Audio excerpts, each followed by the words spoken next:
डोंगटे एक सामान्य लड़का था जो अपनी जिंदगी से काफी असंतुष्ट था। उसके स्कूल में वह सबसे ज्यादा अपमानित और नजरअंदाज महसूस करता था। उसके पास कोई दोस्त नहीं थे और उसे हर दिन स्कूल में बुली किया जाता था। ऐसे ही एक दिन जब वह स्कूल में बुली होते होते सोच रहा था, क्या उसका जीवन शुरुआत से ही गड़बड़ था? क्या वह अपनी इस गड़बड़ी भरी जिंदगी को कभी सुधार पाएगा अगर वह कोशिश करेगा? ये सब सोचते सोचते उसकी नजर गई उसके स्कूल की सबसे सुंदर लड़की सोह्युन पर। एक खूबसूरत और स्मार्ट लड़की जिसे हर लड़का अपनी गर्लफ्रेंड बनाना चाहता था। उसकी मुस्कान में कुछ था जो सभी को अपने आसपास खींच लेता था। डोंगटे की नजर भी उस पर थी। वह उसे हर रोज चुपके से देखता था, लेकिन अपनी जिंदगी से इतना थका हुआ था कि वह कभी अपने जज्बात उसे नहीं कह पाता था। और आज भी चुपके चुपके देखते हुए वह सोच रहा था, ऐसी खूबसूरत लड़की जरूर उसके जैसे किसी खूबसूरत लड़के के साथ ही खत्म होगी। ये सोचकर वह बहुत जलन महसूस कर रहा था। फिर एक दिन कुछ ऐसा होता है जो डोंगटे की पुरानी जिंदगी को हमेशा के लिए बदल देता है। एक नए ट्रांसफर स्टूडेंट का आना जिसका नाम था टैबिन। टैबिन जो आते ही स्कूल का सबसे पॉपुलर लड़का बन जाता है। उसका चेहरा खूबसूरत है, उसका दिमाग तेज है और वह खेलकूद में भी बहुत अच्छा है। टैबिन का हर कदम, हर बात सबको प्रभावित करती है। लोग उसके चारों ओर जमा हो जाते हैं, उसकी बातें सुनते हैं, उसकी तारीफ करते हैं। और ऐसे ही एक दिन जब डोंगटे अपनी एरेंड्स लेकर लौट रहा था अपने बुलीज से बचने के लिए, तभी उसने अपनी क्रश को टैबिन से हंसते हुए बात करते देखा। वह नजारा देखकर उसके दिल में एक दर्द सा उठता है। वह बहुत जलन महसूस करने लगता है और परेशान होकर वहां से भागकर अपने बुलीज के पास चला जाता है। और वह बुलीज फिर से उसकी पिटाई करते हैं। पिटाई खाकर वह अपनी क्लास में जाता है और देखता है नया ट्रांसफर स्टूडेंट टैबिन वहां बैठा हुआ है। डोंगटे टैबिन से पूछता है, तुम क्या कर रहे हो? टैबिन जवाब देता है, मैं गेम खेल रहा हूँ। फिर टैबिन डोंगटे से पूछता है, तुम्हें चोट कैसे लगी? डोंगटे पहले कुछ बताने से इनकार कर देता है और फिर वह अपने बुरे व्यवहार के लिए माफी मांगता है और कहता है, कितना अच्छा होता अगर मैं भी टैबिन के जैसा होता। तभी टैबिन कहता है, अगर तुम फिर से जन्म ले सकते तो कैसा होता? डोंगटे बिल्कुल यकीन नहीं करता और कहता है, क्या बकवास कर रहे हो? लेकिन टैबिन जवाब देता है, ये मुमकिन है, लेकिन तुम्हें एक गेम खेलना पड़ेगा। यह सुनकर डोंगटे थोड़े हैरान हो गए। उन्होंने सोचा, टैबिन क्या कह रहा है? टैबिन ने समझाया कि स्कूल में एक पदानुक्रम होता है। अगर कोई अच्छा दिखने वाला हो तो सभी उसके साथ होते हैं, लेकिन अगर कोई सामान्य दिखने वाला हो तो उसे अनदेखा कर दिया जाता है या फिर उसे परेशान किया जाता है। यह बिल्कुल अन्याय है। लेकिन क्या होगा अगर यह सब बदल सके? अगर कोई अपने आप को बदल सके, अपनी सूरत को बदल सके और उन लोगों को सिखा सके जो उसे परेशान करते हैं, तो कैसा होगा? डोंगटे को यह बात थोड़ी अजीब लगी। उन्होंने सोचा, क्या यह सच में मुमकिन है? अचानक कक्षा का दरवाजा खुला और यूंजू अंदर आई। उन्होंने दोनों को बात करते हुए देखा और पूछा कि वे दोनों क्या बात कर रहे थे। तब टैबिन ने जवाब दिया कि वे बस समय बिता रहे थे। यह सुनकर डोंगटे को लगा कि अब तक जो कुछ भी टैबिन ने कहा था वह सब बस मजाक था, इसलिए वह परेशान होकर वहां से भाग गए। तभी अचानक टैबिन के फोन पर एक संदेश आता है जिसमें लिखा होता है कि क्वेस्ट फेल, और फिर एक नया क्वेस्ट आता है जिसमें लिखा होता है कि यूंजू को अपनी गर्लफ्रेंड बनाना है। दूसरी तरफ डोंगटे टैबिन और यूंजू को साथ देखकर बेचैन हो रहा था और सोच रहा था कि क्या उनके बीच कुछ चल रहा है, क्योंकि टैबिन यूंजू का इंतजार कर रहा था। और आज की टैबिन के साथ बातचीत से डोंगटे के दिमाग में कई सवाल आ रहे थे। उसने सोचा, क्या वह सच में अपने आप को बदल सकता है या फिर यह सब मजाक ही था? अगले दिन स्कूल में डोंगटे फिर से पुलिस के आदेश पर काम कर रहा था। तभी उसकी मुलाकात यूंजू से होती है। यूंजू ने डोंगटे को देखकर अपनी चिंता जताते हुए पूछा कि कल वह अचानक कहां भाग गया था और उसके चेहरे पर चोट क्यों थी? क्या उसने कुछ गलती की थी? डोंगटे ने उसे बताया कि उसकी कोई गलती नहीं थी और वह बस गिर गया था, इसीलिए उसे चोट लग गई थी। ऐसे ही दोनों बात कर रहे थे, तभी अचानक किसी ने आवाज दी कि टैबिन को कुछ बुलीज रूफटॉप पर ले जा रहे हैं उसे मारने के लिए। यह सुनकर डोंगटे और यूंजू दोनों रूफटॉप की तरफ भागने लगे। एंजू और डोंगटे के साथ साथ स्कूल के सभी स्टूडेंट्स रूफटॉप के पास पहुंचते हैं, क्योंकि सभी ने ताइबिन के पिटने की खबर सुनी थी। लेकिन रूफटॉप के पास पहुंचते ही सभी देखते हैं कि एक लड़का पुलिस के आदेश पर रूफटॉप का दरवाजा ब्लॉक कर रहा था। पुलिस के डर से कोई भी रूफटॉप पर जाने की हिम्मत नहीं कर रहा था। तभी एंजू अकेले ही रूफटॉप की तरफ बढ़ने लगती है, क्योंकि वो ताइबिन को अकेला नहीं छोड़ सकती थी। यह देखकर डोंगटे उसे रोकने की कोशिश करता है और कहता है कि वो खुद जाएगा। उसका तर्क था कि उसे तो पहले से ही एरेंड्स करने के लिए कहा गया था, तो शायद पुलिस उसे कुछ नहीं कहेंगे। डरते डरते डोंगटे रूफटॉप का दरवाजा खोलता है, लेकिन दरवाजा खोलने के बाद जो नजारा उसने देखा, उसे देखकर वो पूरी तरह से हैरान और सदमे में था। उसने देखा कि ताइबिन के हाथ खून से सने हुए थे और सारे बुलीज जमीन पर पड़े हुए थे पिटाई खाकर। डोंगटे समझ नहीं पा रहा था कि ये सब कैसे हुआ। उसने तो सोचा था कि ताइबिन को बहुत मार पड़ेगी, लेकिन इसके उलट उसने देखा कि ताइबिन ने बुलीज को बुरी तरह से हराया था। तभी ताइबिन ने डोंगटे को देखा और फिर उन बुलीज को और पीटने लगा। उसने कहा कि ये सब एक गेम की तरह है। डोंगटे ने जवाब दिया कि जिंदगी कोई गेम नहीं है, ये असली चीज है। इस पर ताइबिन ने मुस्कुराते हुए पूछा कि क्या डोंगटे ने कभी यह नहीं सोचा होगा कि काश जिंदगी सच में एक गेम होती? तभी ताइबिन के फोन पर एक मैसेज आया, क्वेस्ट कंप्लीट। रूफटॉप से बाहर आते ही सभी स्टूडेंट्स ने ताइबिन की तारीफ करना शुरू कर दिया। उन्होंने उसकी बहादुरी की खूब सराहना की। लेकिन इसी दौरान सभी यह भूल गए कि डोंगटे भी रूफटॉप पर गया था हिम्मत जुटाकर ताइबिन को बचाने। यह देखकर डोंगटे को बहुत गुस्सा आया, उसे ईर्ष्या भी होने लगी ताइबिन से। उसने सोचा कि वाकई जो लोग अच्छे दिखते हैं उनके साथ हमेशा अलग व्यवहार होता है। लेकिन इस घटना से और ताइबिन की बातों से डोंगटे को इतना तो समझ आ गया था कि ताइबिन कोई साधारण इंसान नहीं है, उसमें कुछ न कुछ रहस्य जरूर है। और क्योंकि एंजू भी अब ताइबिन में रुचि लेने लगी थी, डोंगटे ने ठान लिया कि वो ताइबिन की सच्चाई सबके सामने लाएगा। इसीलिए स्कूल के बाद डोंगटे ने ताइबिन का पीछा करना शुरू किया। पीछा करते करते उसने देखा कि ताइबिन और एंजू साथ में थे। उनकी नजदीकियां देखकर डोंगटे को और भी जलन होने लगी। लेकिन तभी ताइबिन के फोन में एक मैसेज आया, जिसे देखकर उसने एंजू को अलविदा कहा और कहीं जाने लगा। डोंगटे ने सोचा कि वो उसका पीछा करेगा और उसकी सच्चाई का पता लगाएगा, लेकिन उसे यह नहीं पता था कि जो कुछ होने वाला है वह उसकी पूरी जिंदगी बदल कर रख देगा। डोंगटे ताइबिन का पीछा करते करते एक सुनसान बिल्डिंग के सामने पहुंचता है। उसे समझ नहीं आता कि ताइबिन यहाँ क्या कर रहा है, क्या वो यहाँ रहता है या किसी काम से आया है। तभी वह देखता है कि ताइबिन बिल्डिंग के रूफटॉप पर जा रहा है। डोंगटे भी चुपचाप उसका पीछा करता है। रूफटॉप पर पहुंचकर वह देखता है कि ताइबिन किसी का इंतजार कर रहा है या शायद किसी चीज की तलाश में है। अचानक डोंगटे के पीछे से एक अजीब सी आवाज आती है। यह आवाज उसने पहले कभी नहीं सुनी थी। डोंगटे मुड़कर देखता है तो उसे एक चमकदार चीज दिखाई देती है। जब वह उसे उठाने की कोशिश करता है तभी छिपा हुआ डोंगटे को ताइबिन पकड़ लेता है। यह देखकर डोंगटे डर के मारे वहां से भाग जाता है और जाकर एक कोने में छिप जाता है। डोंगटे के छिपने के बाद उसके फोन पर एक अजीब सा मैसेज आता है। मैसेज किसी एक्स नाम के व्यक्ति की ओर से था। उसमें लिखा था, तुम डर क्यों रहे हो, क्या तुमने कोई भूत देख लिया है। ये देखकर डोंगटे और भी डर जाता है। उसे लगता है कि शायद ये मैसेज ताइबिन ने भेजा होगा। लेकिन तभी उसे एक और मैसेज आता है जिसमें लिखा होता है, नहीं मैं ताइबिन नहीं हूँ, शांत हो जाओ और इस जगह की लाइट्स ऑन करो। डोंगटे यह सोचकर हैरान हो जाता है कि इस जगह की लाइट्स ऑफ हैं, तो ये इंसान कैसे जानता है। उसे लगता है कि शायद ये व्यक्ति उसे कहीं से देख सकता है। तभी एक और मैसेज आता है, अगर तुम सोच रहे हो कि मैं कोई स्टॉकर हूँ तो ये सुनकर मुझे बुरा लगेगा। इसके बाद फिर से मैसेज आता है, क्या तुम जानना चाहते हो कि मुझे तुम्हारे बारे में सब कैसे पता है। डोंगटे इन सब बातों से हैरान और डरा हुआ महसूस कर रहा था। तभी उसे एक और मैसेज मिलता है, मैं एक्स हूँ और मैं तुम्हें इसलिए देख सकता हूँ क्योंकि तुमने एक चीज उठाई है। डोंगटे को कुछ समझ नहीं आता। फिर उसे याद आता है और वह अपनी जेब से वह चमकदार चीज निकालता है जो उसने रूफटॉप पर देखी थी। वह देखता है कि वह चीज एक डाइस है। ये कोई साधारण डाइस नहीं था। इसी बीच ताइबिन वहां आ जाता है और डोंगटे से पूछता है कि वह यहाँ क्या कर रहा है। तभी ताइबिन के फोन पर एक मैसेज आता है।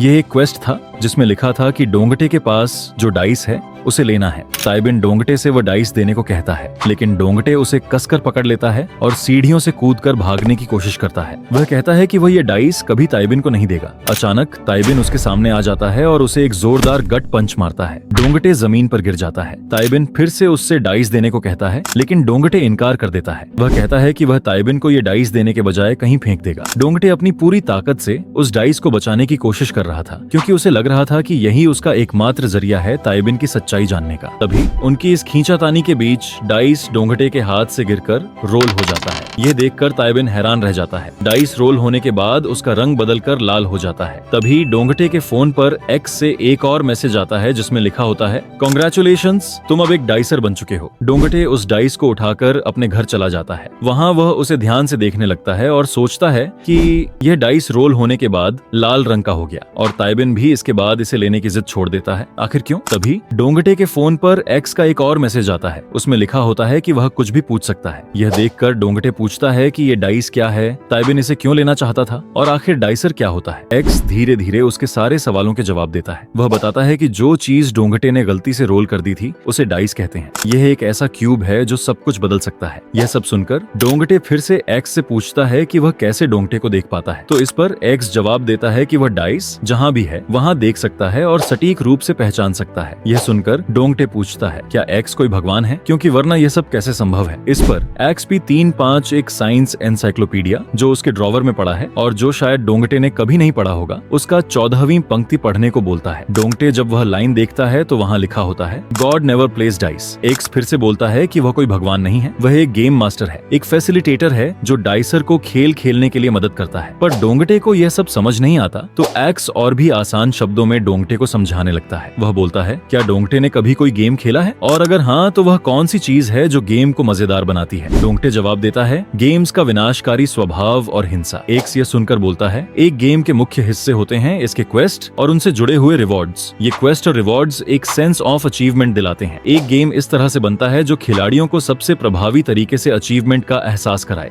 और इसीलिए खेलना मजेदार होता है। यही अंतर है खेलों और वास्तविकता में। पर दूसरी तरफ डोंगटे की जिंदगी कैसी चल रही है? क्या वह एक खेल की जिंदगी से भी बुरा नहीं है? जब तक कोई गोल्डन स्पून से पैदा न हुआ हो या फिर जन्म से विशेष न हो, उनकी जिंदगी अक्सर दुखी ही होती है। लेकिन इस डाइस की मदद से एक इंसान अपनी जिंदगी बदल सकता है, बिल्कुल एक गेम कैरेक्टर की तरह। डोंगटे यह सब सुनकर पूछता है, क्या सब कुछ बदल सकता है? तो एक्स जवाब देता है, सिद्धांत रूप से अपना लुक्स, कद, ताकत, इंटेलिजेंस, दृष्टि, आकर्षण, धन सब कुछ बदला जा सकता है। लेकिन इसके लिए बस एक क्वेस्ट पूरा करना पड़ेगा। हर समय अलग अलग क्वेस्ट दिए जाएंगे टेक्स्ट मैसेज के जरिए, और जब वह क्वेस्ट पूरा होगा तो एक नीला रंग का डाइस दिया जाएगा। अब अगर वह खिलाड़ी उस डाइस को उपयोग करना चाहता है तो उसे उस डाइस को कास्ट करना पड़ेगा। फिर वह डाइस लाल रंग में बदल जाएगा और उस डाइस की शक्तियों को उपयोग करके वह अपने आप को बदल पाएगा। पर जो डाइसर उस नीले डाइस को कास्ट करता है, सिर्फ वही उपयोग कर पाएगा सक्रिय लाल डाइस की शक्तियों को। उसे एक्स को बताना पड़ेगा या फिर टेक्स्ट करके बताना पड़ेगा कि वह इन शक्तियों का उपयोग करना चाहता है, और जब वह डाइस की शक्तियों का उपयोग करेगा तो वह डाइस सफेद रंग का हो जाएगा। ये सब देखकर डोंगटे बोलता है, क्या ताइबिन ने भी डाइस की शक्तियों का उपयोग किया होगा? तो एक्स एक आदमी की फोटो भेजता है, जिसे देखकर डोंगटे उस आदमी के रूप का मजाक उड़ाने लगता है, और तभी एक्स जवाब देता है कि ये फोटो ताइबिन की है, डाइसर बनने से पहले। ये देखकर डोंगटे बहुत ज्यादा चौंक जाता है और सोचता है शायद ये सब चीजें एनजी को नहीं पता होंगी। एक्स फिर डोंगटे से पूछता है, तुम्हारे पास जो लाल डाइस है क्या तुम उसे इस्तेमाल नहीं करोगे? डोंगटे पहले थोड़ा संकोच करता है, फिर अपना मन बना लेता है कि वह उस डाइस को उपयोग करेगा, और कुछ समय बाद डोंगटे को यह एहसास होता है कि जो कुछ भी एक्स ने बताया था अब तक वह सब सच है। डोंगटे ने वह डाइस इस्तेमाल किए थे, और क्योंकि 5 दिन की राष्ट्रीय छुट्टियां चल रही थीं, उस समय के अंदर डोंगटे ने और भी डाइस इकट्ठा किए थे एक्स के दिए हुए क्वेस्ट्स को पूरा करके। पहले तो डोंगटे थोड़ा डर रहा था कि किस प्रकार के क्वेस्ट्स होंगे, लेकिन वह क्वेस्ट इतना आसान था कि डोंगटे भी उससे निराश हो गया था, और इन डाइसों का उपयोग करके डोंगटे सच में अपने आप को हैंडसम, स्ट्रॉन्ग और स्मार्ट बना सकता है। यह सब देखकर वह सोचता है मानो जैसे उसे कोई चीट स्किल मिल गई हो। राष्ट्रीय छुट्टियां खत्म होने के बाद डोंगटे स्कूल जाता है, और स्कूल में सभी लोग बदला हुआ डोंगटे को देखकर बहुत ज्यादा चौंक जाते हैं, मानो जैसे वह डोंगटे नहीं कोई दूसरा इंसान हो, क्योंकि डोंगटे अब बहुत ज्यादा हैंडसम और लंबा बन गया है। यह देखकर सभी के समझ से बाहर था कि इन 5 दिनों में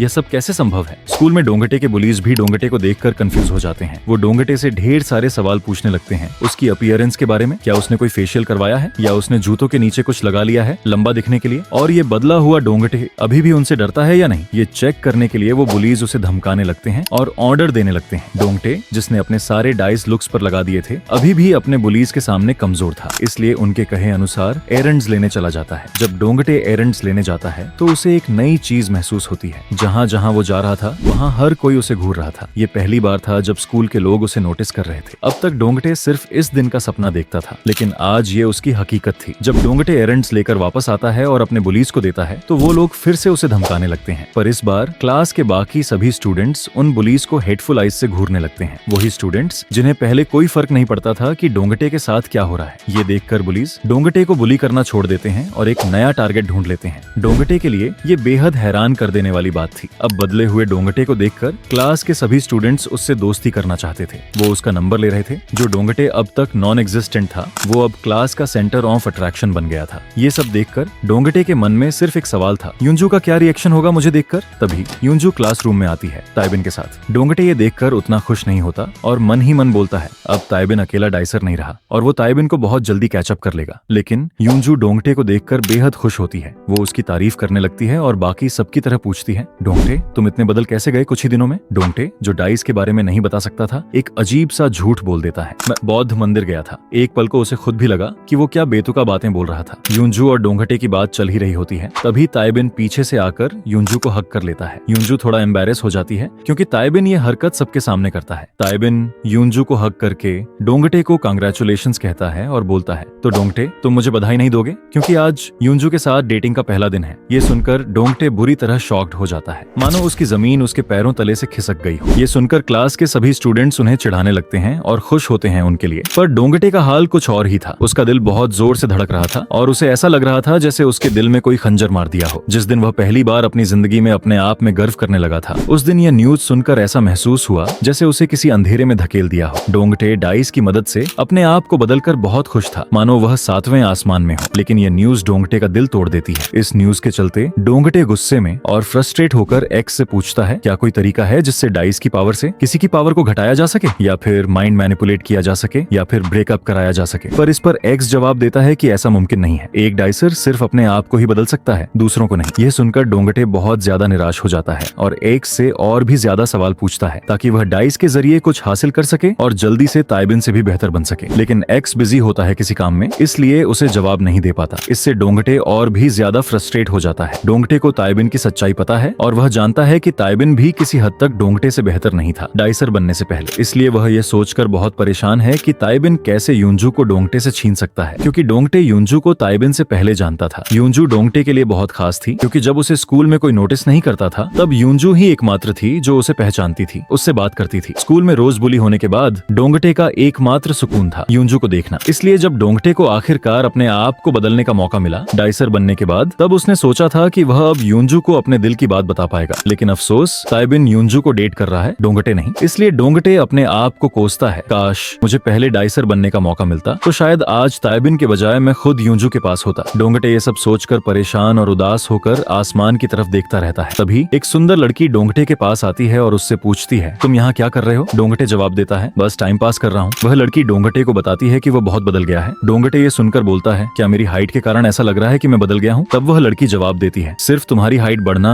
या फिर हैंडसम होना ही नहीं, तुम अब मैनली भी हो गए हो। ऐसे ही डोंगटे और वह नई लड़की बात कर ही रहे होते हैं। तभी डोंगटे के फोन में कुछ क्वेस्ट्स आते हैं। पहला क्वेस्ट होता है कि उसे सामने खड़ी लड़की को कम्प्लीमेंट देना है कि वह बहुत खूबसूरत है। दूसरा क्वेस्ट होता है कि उसे इस लड़की को डेट पर ले जाना है और तीसरा क्वेस्ट होता है कि उसे उस लड़की का बूब्स टच करना है। डोंगटे इन क्वेस्ट्स को देखकर थोड़ा घबरा जाता है, क्योंकि इससे पहले एक्स ने ऐसे अजीब क्वेस्ट्स कभी नहीं दिए थे। लेकिन उसने ये भी देखा कि अगर वह इनमें से कोई भी क्वेस्ट पूरा करता है तो उसे कम से कम 5 डाइस मिलेंगे, जो पहले मिले हुए क्वेस्ट्स के मुकाबले बहुत बेहतर था। इसलिए वह सोचने लगता है कि इन क्वेस्ट्स में से कौन सा करना उसके लिए मुमकिन होगा। डोंगटे ने कभी किसी लड़की को डेट के लिए नहीं पूछा था, तो वह क्वेस्ट करना उसके लिए मुश्किल था और बूब्स टच करने वाले क्वेस्ट में उसे जेल हो सकती थी, क्योंकि यह एक ऑफेंस बन जाता। इसीलिए डोंगटे ने सोचा कि लड़की को कॉम्प्लीमेंट देने वाला क्वेस्ट किया जा सकता है। ये सोचकर डोंगटे शर्माते हुए उसके सामने खड़ी लड़की को कॉम्प्लीमेंट करता है, तुम बहुत खूबसूरत हो। यह सुनकर वह लड़की बहुत खुश हो जाती है और क्योंकि अब क्लास शुरू होने वाला होता है, वह लड़की वहाँ से चली जाती है। डोंगटे को क्वेस्ट पूरा करने पर 5 डाइस मिलते हैं, लेकिन डोंगटे यह काम करके बुरा महसूस करता है, क्योंकि उसने डाइस के लिए झूठ बोला था। इसलिए जब एक्स उसे दूसरा क्वेस्ट करने के लिए कहता है तो वह मना कर देता है। वह सोचता है, अगर एक्स कोई गॉड नहीं है जैसा कि उसने कहा था, तो फिर ये सब एक्स क्यों कर रहा है? आखिर क्यों एक्स क्वेस्ट्स देता है और उन्हें पूरा करने पर डाइस देता है? उसका क्या मकसद है? तभी एक्स का मैसेज आता है, तुमने ही कहा था क्वेस्ट देने को, अब जब क्वेस्ट मिल रहा है तो करना नहीं चाहते। इस पर डोंगटे जवाब देता है, ये क्वेस्ट पहले मिले हुए क्वेस्ट से बहुत अलग हैं, जो मेरे लिए पूरे करना नामुमकिन है। एक्स ये सुनकर जवाब देता है, जितना मुश्किल क्वेस्ट होगा उतना ही ज्यादा डाइस मिलेगा इनाम के तौर पर। डोंगटे को यह देखकर एक ख्याल आता है। वह एक्स से पूछता है, क्या ताइबिन को भी ऐसे क्वेस्ट्स मिले होंगे? इस पर एक्स कोई साफ जवाब नहीं देता। इसीलिए डोंगटे क्लास में जाकर ताइबिन को अकेले बात करने के लिए स्कूल के रूफटॉप पर बुलाता है। डोंगटे ताइबिन से पूछता है, क्या तुम सच में यूंजू को डेट कर रहे हो? तो ताइबिन जवाब देता है, मैं डेट करने के बारे में क्यों झूठ बोलूंगा? इस पर डोंगटे कहता है, मेरा मतलब है क्या तुम सच में यूंजू को पसंद करते हो या ये सब तुम क्वेस्ट की वजह से कर रहे हो? ताइबिन जवाब देता है, अगर मैं क्वेस्ट की वजह से भी कर रहा हूँ तो इसमें गलत क्या है? वैसे भी यूंजू जैसी लड़की को कौन पसंद नहीं करेगा? ये तो एक विन विन सिचुएशन है। डोंगटे यह सुनकर गुस्से में आ जाता है और कहता है, तुम्हें किसी क्वेस्ट के लिए यूंजू के दिल के साथ नहीं खेलना चाहिए। तुम उसे धोखा दे रहे हो, क्योंकि यूंजू को इसके बारे में कुछ भी पता नहीं है। इस पर ताइबिन जवाब देता है, तुम्हें यह बोलने का कोई हक नहीं है, तुम बस मुझसे जलते हो और मुझसे बेहतर बनना चाहते हो। ये सुनकर डोंगटे और भी ज्यादा गुस्से में आकर कहता है, मैंने कभी किसी के दिल के साथ नहीं खेला डाइस के लिए। और तभी डोंगटे को आज का वह इंसिडेंट याद आता है जब उसने उस लड़की को झूठा कॉम्प्लीमेंट दिया था सिर्फ डाइस के लिए। तभी ताइबिन डोंगटे के घबराए हुए चेहरे को देखकर हंसते हुए कहता है, क्या तुम ईमानदारी से ये बात कह रहे हो? ये सुनकर डोंगटे फ्रस्ट्रेट होकर वहाँ से भाग जाता है। उस दिन डोंगटे ठान लेता है कि अब से जो भी क्वेस्ट आएंगे वह सारे पूरे करेगा। वह ताइबिन से भी बेहतर बनेगा और यह भी साबित करेगा कि वह ताइबिन से अलग है। उसे ताइबिन से बेहतर इसलिए भी बनना था ताकि यूंजू भी डोंगटे को पसंद करने लगे। उस दिन के बाद जितने भी क्वेस्ट्स आए, चाहे वो कितने भी अजीब क्यों न हो, डोंगटाए ने सभी को पूरा किया। हालांकि उसे इन क्वेस्ट्स को पूरा करने में झिझक महसूस होती थी, पर क्योंकि उसे ताइबिन से बेहतर बनना था इसीलिए वह पीछे नहीं हटा। इन क्वेस्ट से मिले रिवॉर्ड्स की वजह से डोंगटाए धीरे धीरे खुद को बदलने लगा। अब डोंगटाए आसानी से होम रन्स मार सकता था और वह पहले से भी ज्यादा हैंडसम और इंटेलिजेंट बन गया था। इसका असर यह हुआ कि उसके ग्रेड्स भी तेजी से इम्प्रूव होने लगे। अब कोई उसे नीचे नहीं दिखाता था। वह अपने स्कूल में पहले से भी ज्यादा पॉपुलर बन गया था। इसका मतलब था कि वह डोंगटाए, जो कभी किसी भी मामले मामले में अच्छा नहीं था, अब धीरे धीरे फेड हो गया। लेकिन डोंगटाई के इतने बदलने के बाद भी टैबिन और यूंजू उसे एक बार भी पलटकर नहीं देखते थे और ये बात डोंगटाई को बहुत चुभती थी। डोंगटाई सोचता था कि शायद वह दोनों हर रोज डेट पर जाते होंगे, एक साथ बैठकर पढ़ाई करते होंगे और शायद किस भी किए होंगे। ये ख्याल उसे और भी ज्यादा परेशान कर देते थे। दूसरी ओर बदले हुए डोंगटाई को देखकर स्कूल की लड़कियां, जो पहले उसे पहचानती भी नहीं थीं, अब उसके बारे में गॉसिप करने लगी थी। एक दिन जब डोंगटाई एक्स से बातें करते हुए स्कूल से जा रहा था, उसने देखा कि कुछ बुलीज उसकी क्लास के दोस्त बयोंगचोल को परेशान कर रहे थे। यह देखकर उसे अपने भी बुली होने के दिन याद आ गए थे और अब क्योंकि डोंगटाई कमजोर नहीं था, उसने बयोंगचोल को बचाने का सोचा और उन बुलीज से लड़ाई की। लड़ाई में डोंगटाई ने उन बुलीज को हरा दिया। इस लड़ाई के बाद डोंगटाई ने महसूस किया कि वह सचमुच बहुत ताकतवर बन गया है और ये सारी बातें बयोंगचोल बस चुपचाप देख रहा था। हैरान हो रहा था कि डोंगटाई इतना बदल कैसे गया। लड़ाई खत्म होने के बाद डोंगटाई ने बयोंगचोल को उसकी ग्लासेस वापस दी। हालांकि डोंगटाई ने बयोंगचोल की मदद की थी, फिर भी बयोंगचोल डोंगटाई से गुस्से में था क्योंकि उसका मानना था कि डोंगटाई के इतना बदलने की वजह से अब वह खुद बुलीज का टारगेट बन गया है। वह बहुत मुश्किल से बुलीज के नोटिस से बाहर रहता था ताकि उसे बुली न होना पड़े, पर अब डोंगटाई के बदलने में वही टारगेट बन गया था। ये सुनकर डोंगटाई ने बयोंगचोल पर तरस खाकर उसे एक अनयूज्ड ब्लू डाइस दे दिया, जो देखकर एक्स थोड़ा सरप्राइज्ड हो गया। डोंगटाई अपने घर आकर एक्स से बात करने लगा और पूछा, मैंने जो डाइस दिया था एक्स, क्या बयोंगचोल ने उसे इस्तेमाल किया? और फिर उसने सोचा, अब मेरे आसपास शायद 3 डाइसर्स हो गए होंगे, मैं, टैबिन और शायद बयोंगचोल, तो और कितने डाइसर्स होंगे? एक्स ने इन सवालों का कोई सीधा जवाब नहीं दिया क्योंकि वह दूसरे डाइसर्स को मैनेज करने में बिजी था। उसने बस इतना कहा, इतने डाइसर्स हैं ये मैं नहीं बता सकता। बाकी डाइसर्स अपनी आइडेंटिटी रिवील नहीं करना चाहते क्योंकि अगर उनकी पहचान सामने आ गई तो उन्हें दिक्कत हो सकती है। फिर एक्स ने डोंगटाई से एक सवाल पूछा, तुमने बयोंगचोल को अपना डाइस क्यों दिया? डोंगटाई ने जवाब दिया, क्योंकि मुझे पता है बुली होना कैसा लगता है, मैं उसे बचाना चाहता था। इसके बाद डोंगटाई ने एक्स से पूछा, क्या मैंने गलती की उसे अपना डाइस देकर? एक्स ने मुस्कुराते हुए जवाब दिया, बिल्कुल नहीं, तुमने जो किया है उससे चीजें अब और भी मजेदार होंगी। अगले दिन डोंगटाई स्कूल गया और एक्साइटेड था यह देखने के लिए कि बयोंगचोल ने अपना डाइस कैसे इस्तेमाल किया। शायद उसने अपनी लुक्स बदली होंगी या फिर हाइट बढ़ाई होगी, वह सोचने लगा। डोंगटाई ने अपनी इस उम्मीद में बयोंगचोल के लिए इंतजार किया और फिर बयोंगचोल क्लास में आया, लेकिन सरप्राइजिंगली बयोंगचोल के लुक्स में कोई बदलाव नहीं हुआ। ये देखकर डोंगटाई हैरान रह गया और उसने सोचा, शायद बयोंगचोल ने मेरा दिया हुआ डाइस इस्तेमाल ही नहीं किया। जैसे ही बयोंगचोल क्लास में आया, हर दिन की तरह क्लास के बुलीज उसे सताने लगे, लेकिन इस बार बयोंगचोल गुस्से में आकर उन बुलीज में से एक को जोर से धक्का देता है। वह बुली दीवार से टकरा जाता है। यह देखकर पूरी क्लास शॉक्ड रह जाती है। ऐसा कैसे हो सकता है? सबके चेहरे पर यही सवाल था। तभी बयोंगचोल नर्वसली हंसते हुए डोंगटाई को थैंक यू कहता है।